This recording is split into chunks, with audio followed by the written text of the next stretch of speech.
Hi everyone, I'm the founder and managing director of P3 Studio, which stands for People, Purpose and Partnerships, and I help scale companies to be great. And I'm also writing a book at the moment all about personal branding, is how do you partner with the world, the best version of yourself. So instead of feel like I'm fighting to live here, I'm working with it. I'm Rebecca Saunders. I am the founder of a virtual lounge, the Champagne Lounge, for female solopreneurs who live remotely and regionally, giving them a space to connect and have conversations with like-minded businesswomen who are also in the same boat building businesses by themselves. Aside to that, I run the local magazine of the Mudgee region, Midwestern Living, and I run a video production company that operates across Australia and New Zealand that I started back in 2012 when I moved to Australia. My name is Samantha Sutherland, and my ambition is to create a world that works for working women. I support women to thrive in the workplace and workplaces to be somewhere women can thrive. I run workshops, training, coaching, I have advisory services, and I have a podcast called Women at Work. Hi everyone, welcome to today's episode of Mumbition, where we're diving into the stories of working mums who are navigating the exciting yet challenging journey of building their own business from the ground up. I'm really thrilled to bring you today's panel-style conversation featuring three phenomenal women: Venetia Rathod of P3 Studios, Rebecca Saunders of the Champagne Lounge, and Samantha Sutherland, who is the host of the brilliant Women at Work podcast. All three have built businesses from scratch, some in multiple times, and they're here to share their invaluable insights on everything from the gender pay gap, setting your business up for success, and most importantly, putting yourself front and center while doing it. Welcome everyone. I'm so excited to get stuck into this conversation.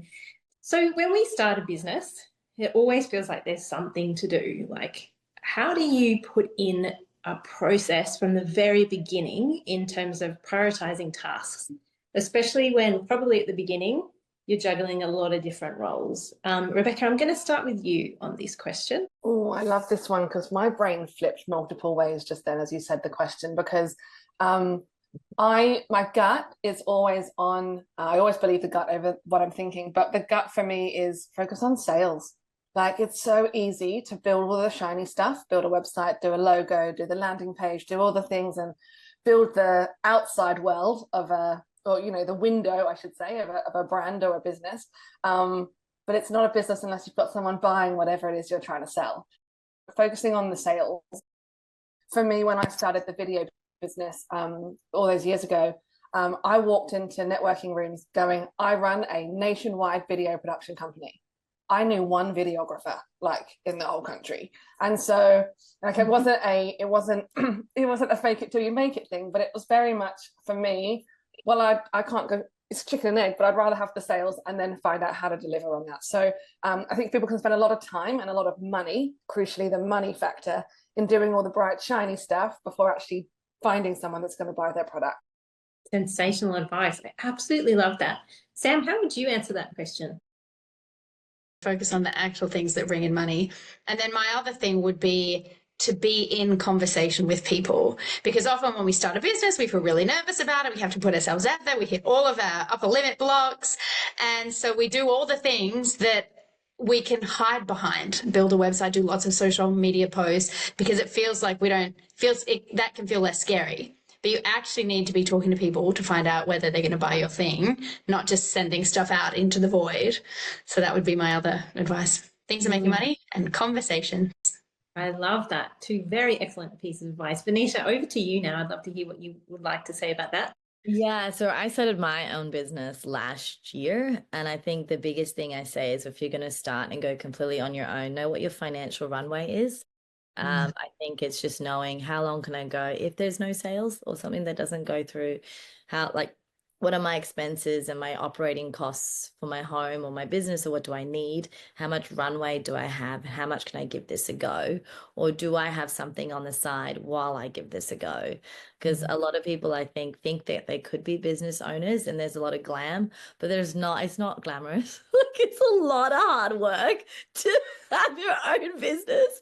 You think you can go out on the weekend and just go chill and then be really clear on why you do what you do, because that's going to get you through the hard days. I mean, really similar, these phenomenal women I'm with, I want to live in a world where there's no gender pay gap and there's no sexual abuse at work. And that's by creating great places to work and empowering women to do that with my expertise, and empowering diverse founders and people to do that with my work. So I cut through the noise because I'm really clear on what I do, and that what resonates with a wider group. I love that. I love that. And you're very aligned in terms of that purpose as well. Thank you all for sharing. I think just on that as well, Lucy, I just want to add one more thing that none of us have touched on. We're talking about sales, having those conversations, having that financial runway. Like if you're getting money in, please put money aside for tax and all these sensible things, so you don't end up with a horrible tax bill that you've spent all the money for.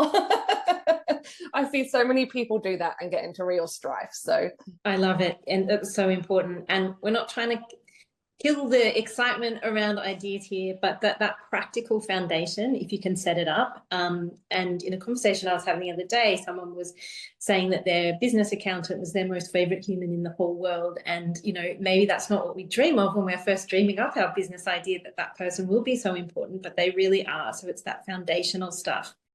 Taking that to the next level in a way, while we are prioritizing, now we've got the foundation in place and we kind of know what we're prioritizing, like keeping in mind we probably don't have a huge budget. I know that's a really open-ended question, probably depends on the type of business you're running, but does anything stand out to you? Like, don't waste your time doing this manually every day. Individual quotes. Oh my gosh, the number of times I see people try and do bespoke stuff for every single client and spend so much time. Like, packages are your friend. Not the right fit for all businesses, but packages definitely have been a friend, and you can tweak them for different clients. But, you know, the time it takes to do a bespoke proposal, it sounds luscious, doesn't it? A bespoke proposal for every client, when, you know, you need the sales in the door. So I would be packaging stuff up and making myself easy to buy. So one of the best things that I got taught when I was early on in business, and I think we touched on this before we hit record, allow payments on credit card. Like, make it easy for people to buy you. You know, no backwards and forwards. When they're ready to buy, let them. That's absolutely. So it's a little bit different in that what came to my mind there was like, don't get stuck in perfectionism. So what you know when you start a business is that the only thing you definitely know is that it will change. And so you don't need to get anything perfect, because in 6 months and 12 months and 18 months, it'll look different how it does now. And I think you can get very caught up in making it all be totally perfect before you take the next step, but it just will never be. So take the step, figure it out. So important. Progress over perfection. That is one of my most favorite phrases. Thank you for sharing that. Venetia, how about you? What would you add to this? One of the first things I did was get zero. And so, like you say, if anybody wants to pay, they can go straight in that, and that connected to all my accounts. And then accountant makes it life easier for the accountant as well when they're consolidating, because the system just works. I also have Opus Clips, which is, you know, there's a lot of content. So it's depending if you're a solopreneur or what kind of business you're going for, but you will be doing a lot more content creation. So Opus is just, you upload a video, it cuts it, and it will have all the editing. You know, TikTok is amazing for that too. Like, it creates videos for you. You just put on, like, you just click like 7 photos or however many photos makes a video. Wow. And I had one the other day, random, where I posted about what do you do with consulting work, and it gave me an option to have a man voice, and I just did it because it was funny, and that was automated within seconds. Wow. Mum's like, what the F? Why do you have a man voice? So you can just use the tools that are free on hand to actually have the impact that you want. Yeah, that's such good advice. And it links to my next question, but I was going to say, I think I need to give Opus a call and ask them to be a sponsor of this podcast, because I've had so many people mention it as a product. So fabulous recommendation. And also something I was talking earlier to someone about is the fact that now basically there's never been a better time to have an idea, because there's so many tools available to us at so many different price points. I mean, AI is just blink and you've missed like 10 iterations of something that you're probably supposed to be kept up on. But the point is, it's never been easier to try and like back yourself onto something. But on the flip side of that, is there anything you just wouldn't spend money on that we're kind of told would be a good idea if we were going down like the orthodox sort of business route? Is there something that just seems like a waste of money, particularly for the early stage person? It's a tough one because that would depend on the business, but it's very easy to be in groups where someone's like, oh, I've tried this, like try this one. And you always end up like with the squirrel syndrome of, oh, I'll try that AI platform. Oh, I'll try this CRM system. Oh, and you're constantly jumping around. So this comes up in conversations, with friends of mine regularly. We always come back to a boring business is a profitable business.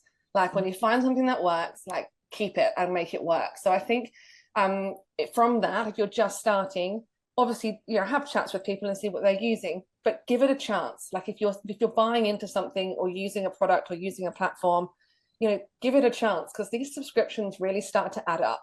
Would be a big thing. And then, just slightly back on what we were just talking about in terms of one of the great hacks that I learned early on is use the tech that you've got. Like most of us are using the G Suite or anything like that. I don't use Zoom anymore because I use Google Meet. It's free. It's included in what I've got. I don't use Typeform because there's Google Forms. There's templates within Google Mail that if you're sending the same thing or similar things to clients on a regular basis, create a template for it. Why are you writing it out all the time? My email signature includes the words, thanks, Rebecca, kiss on the end of it. Because how many times do you write your name a day at the end of an email? So stick it in the signature. So I think there's things that you can do that if you're constantly doing it and you're repeating a task, you can find a way to automate it easily. Yeah, and for free, as you're saying. That's so clever, because I think you're right. I think part of the, hesitation's the wrong word, but I think sometimes we can sit on pursuing the next step of something because we feel like we have to have all ducks in a row and all ducks need to be shiny and therefore expensive. And then we've got to wait for the budget to buy all the expensive ducks in a row. So that's a really excellent point, taking advantage of the tools you already have and are using. Sam, what would you add to that? I see a lot of people spend a lot of money on business coaches where it's a very smoke and mirrors. And I think that you need to be pretty just really careful about where you're investing with somebody who's making big promises about what they're going to help you make your business do and whether that's actually realistic. Like nobody likes the story of, like Venetia said, it's hard work having a business. You work really hard and you have to do a lot. And if someone's offering you a promise of here's how to do it, where you just create a passive income and it's going to be really easy, well, it's a lie. So I would say be careful of that, especially because often in the beginning, like you might feel nervous, you need support is useful. Coaching can definitely be useful, but just really interrogate the promises that they're making you and don't believe somebody who's offering you something that just seems too good to be true. It always takes some time. It always takes some effort to build up a profitable business. That is such a sensible piece of advice and so needed in this time of Instagram. Like as you were talking, I'm just thinking about, those ads that flash up and the woman sitting by the pool and she's just like, I'm just like doing my business. I mean, sure, there's elements of that, but that's not real life. I tell you, my laptop is sat on a suitcase balanced on something else. I run sticky tape. I shared a picture on LinkedIn last year with my podcast setup, which I've actually got now. I've tried every room in my house, but it's the kitchen table where I'm happiest. It's like everything's there and the washing's there and then the laptop's on the book. So it is whatever works for you. And business coaches absolutely have their place, but that word discerning, it's so important. It's actually becoming a theme in this podcast series, that word. Be discerning, do your research, have chats with people and kind of feel them out. Trust your gut with that kind of thing. You also really work hard for the money that you're about to spend on whatever it is, whether it's a coach or a platform or a product. Or it's okay to keep that money for you as well. I see some people go, oh, I've got this pot of money I can now reinvest back in. It's okay to have that money and to live a nice life with it. It doesn't have to be what other people are creating as well, I think. Be proud of what you've earned and just be mindful of how you spend it. Yeah, very salient advice. Venetia, would you add anything to this? We talk a lot about what not to give up, what not to spend. I would say a massive one is look at your energy and your time as a budget. So your energy budget and your people pleasing. I know about you, but I've wasted a lot of time wasting my good vibes, wasting my energy on people They give me nothing. And I go, this is not paying the bills. You just want my company and you just want my network and you want my social thing. So it's like, I think like that word you said before, discerning, just also knowing that your time is also part of your money, like time is money, as they say as well. So being really clear on what that is for you, and you don't need to people please everyone. Thank you all for sharing that so much. Let's now talk about the balance. Gosh, I can never get away from this word, but it exists. It's a word. It's in the dictionary. We all know what it means and what we're trying to aim for. But how do you guys structure your business and your personal life? This is a really broad question, and just feel free to weigh in at any point that feels comfortable to you. But what I'm really looking at is what I wanted this season to look at that I feel a lot of podcasts don't really explore is the real nitty-gritty stuff. Like, how are you, like, the part of the day that fascinates me the most is you start your day. Now, you may or may not have kids and you've dropped them off to school. And then there's this like weird period after you start your day where before you sit down to work, like what are you doing in that moment? Are you journaling? Are you going for a walk? Are you procrastinating? Like, what helps you in that moment of your day just to get stuck right into it? If you're doing busy work, of course it's easy to procrastinate because it doesn't actually really matter. And so you need but if I have a deliverable, we'll sit down and get it done. Like, it's fine. There's no delay with that kind of thing. But I mean, this is not quite the answer to what you're just talking about, but one of the things that I find kind of interesting, like in my work, I did a series of listening conversations with women who work in corporate to find out what kind of support they're getting from their workplaces, where they're not supported, what would they like to see, how would they like to see things changing. And in every conversation I had, really quickly, the conversation turned to what's happening at home and what support they do or don't get from their partner. And there's a piece around that, I think, for women who are starting businesses where it can be easy to drop the kids off to school and then be like, I'll just quickly tidy up the kitchen after breakfast and I'll just get some lunch prepared and I'll just quickly pop to the shops and make sure that we've got enough stuff for dinner and then I'll do it. And same as what I was talking about before, like, you need to be responsible for putting your dreams first. And your dream is probably not to clean up the kitchen after breakfast. Your dream is to have a business that has an impact, or have a career that has an impact. And to do that, you have to face into, it's hard to do that because what if you fail and maybe you're never going to live up to your dreams and it's never going to happen, right? You have to face that fear to do it. But if you're constantly finding something to stop you sitting down and doing it, well, then question that. And if that is what's happening as well, then put some structure in place. Like, every day I actually drop this is not what I do as an example though, drop the kid and then you go to the coffee shop and you work there and you have a thing that you're going to do, and be clear on what it is that you're trying to achieve each day. Like, do you have even a task list, or are you just starting the day and being like, oh, maybe I'll work on this today? And especially when you don't have clients yet, often that's hard, right? Because there's no deliverables that anybody cares about except for you. But actually have some discipline around what it is you're trying to do, and some discipline around holding onto your dream. That's where I think it's really important. I love that advice. And some people do. I'm actually a big fan of the to-do list the night before. I find that I write my to-do list and I've got my frog, you know how that expression of eating a frog, like the thing I really don't want to do, but I do that first. I think that's really good, Sam, to point that out. Like, it is your responsibility, and it is your dream. I love that. Who would like to go next? I've got a few things I've put in place, so I'll bounce across them. I don't do anything before 10 a.m. You won't get me in a meeting. You won't and every time I do say yes to something, I immediately regret it on the day. Yeah. Because then I feel stressed and rushed. And I live in a country town. The coffee shop is literally 2 minutes down the road. But just that stress of, it's 9 o'clock and I haven't got stuff done really stresses me out, because I enjoy a lazy get up. I have a chat with my husband. We walk the dogs. And just, it's nice just to potter almost. It sounds, but potter and just be in my own head. Yeah. And I think with anything of putting boundaries in or putting those processes in when you're living with someone, you've got family, is you've got to take them along for the ride as to why you're doing what you're doing, and get their buy-in. And it will take time, because you'll change things that they need to come, on board with, essentially. Great tips. Fantastic. Thank you so much. Venetia? I love that. So I have no meeting Mondays. Sometimes Ultimately, I break that, but I try and just leave Monday as a deep thinking free flow day. So if I will, like next Monday, I'm meeting someone at 4 p.m. to try and, but I try and then I've got, call at 3:30, but I really keep that day free. Just because I find I just get into a flow state. I do all the follow-ups, I prep for the week, but I really love that no meeting Monday. Sometimes I do something for myself.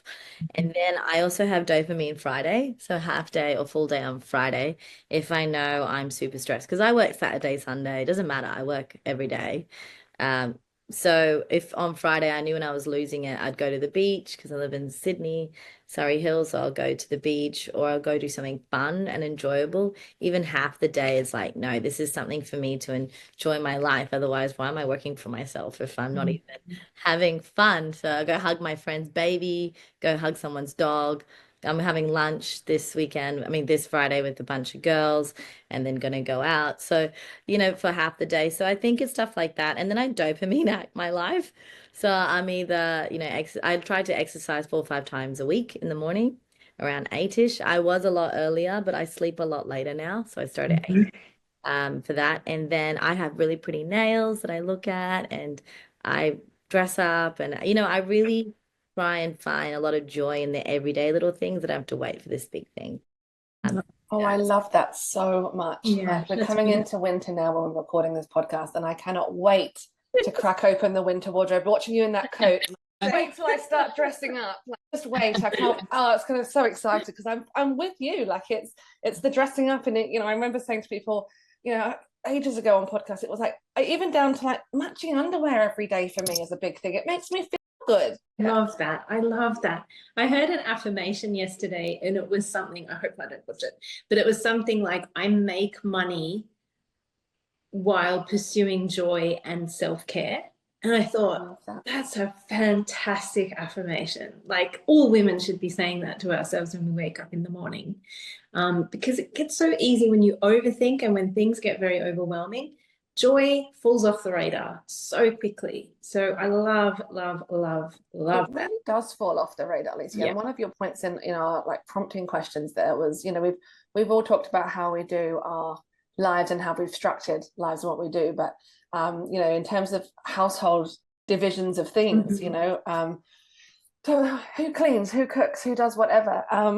If it's causing friction, outsource it. Yeah. Or work out how much it's going to cost to outsource. Like I've got friends, and this blew my mind because we were having a conversation within the Champagne Lounge, and I always thought that someone who would have a private chef in their house would be like multi-millionaires, right? Yeah. Like just bougie as. No, just her and her husband. There's a lady down the road that just comes and cooks in their kitchen on a Sunday. So she does all the groceries for them and she cooks it all and puts it in little boxes. I was like, that's amazing. She goes, I don't like cooking and neither does my husband, and this lady loves it. So why not? And it wasn't overly expensive, and that lady enjoys it, and you're supporting someone else. So, down to cleaning. I hate cleaning. That conversation comes up in our house a lot. Never done it, never want to. I'll pay for a cleaner. If my husband wants to clean something, clean it, but I'll pay someone to do it. Yeah. Work out what you can take off your plate if it's causing contention in the family household as well. Yeah, that's wonderful. Kate Christie, who's one of our experts, she's a time management expert, and she talks about when you're sitting down, which is going to be one of my questions, but I'll just incorporate it this way. When you're sitting down to look at what can I outsource, like if I'm sitting down to start my business, I'm like, oh, the time doesn't work with the outcome. So I don't have enough time to do everything. She advises that. She's like, don't just look at what you're outsourcing in the business. Perhaps look at yourself and work out what your value is per hour. And work out, is it worth my time to be cleaning the house for 2 hours or cooking for 2 hours or walking the dog or whatever the thing is, versus am I going to make more money actually working in that time versus doing those things? So I hope I haven't botched that, Kate, if you're listening, but it's that kind of theory. It's like looking at life and business as a continuum. They're not separate things. And when you're running something yourself, they intersect, and they can intersect beautifully, as you guys have shown, like using those examples. But they can also block you if you don't think about them as a holistic kind of thing. I started my business in 2018, and then in 2020, I got COVID. And I remember going, oh, I get to just lie on the couch all day for like 2 weeks and I don't have to do anything and I don't have to do any work. And I was like, okay, Sutherland, you don't have to get sick to have a day on the couch. You're allowed to do that without getting COVID. And it was like, oh, a bit of a wake up call of like, okay, I've obviously been like really putting too much pressure on myself to go. Also incorporating like, what is your vision of success? Because everybody's vision is totally different. And that does, it does come in increment success. It doesn't always come at once for everyone. I was with Business Women Australia yesterday at their breakfast. Amazing. And they were talking about how much there's less women in senior leadership positions. There's been quite a decline of that. And a lot of that is due to women wanting to start their own business. Like, it was insane. The majority of us that were sitting in the forum yesterday we're all our own business owners. And Australia has one of the highest gig economies in the world, which I didn't realize. And that's because I think a lot of women don't like the way that businesses are set up. They're set up by a certain group for them to thrive. It didn't consider so many others. And if I'm being really honest, when I become a mother one day, I'm building the blocks of my business now with the book, with everything else. So I'll become so popular that when I have my own children, it's on my terms. I don't have to navigate the Goliath over there to do that. And so now we're seeing a huge rise of women in going into gig economy, not chasing that, that corporate structure. Although we do definitely need women and other diverse groups in these corporate structures. There's a lot of people that are like, I don't want to do that and participate in that game anymore.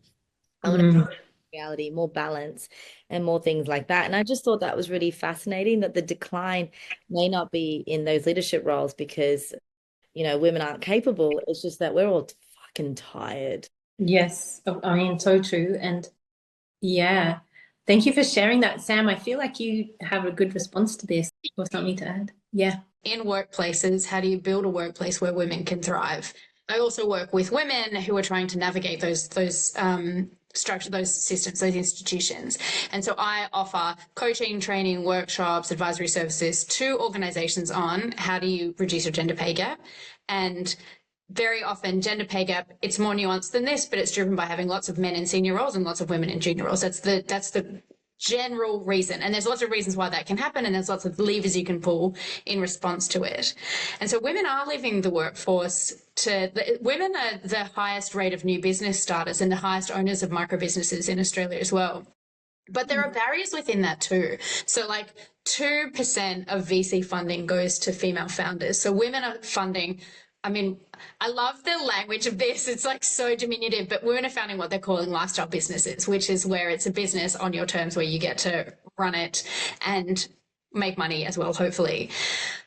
One of the costs of that is financial security and financial stability. And so I also think it's really important to do things like if you decide to step out of a corporate role to start your own business, please make sure you continue to pay yourself super. The super gap is widening constantly.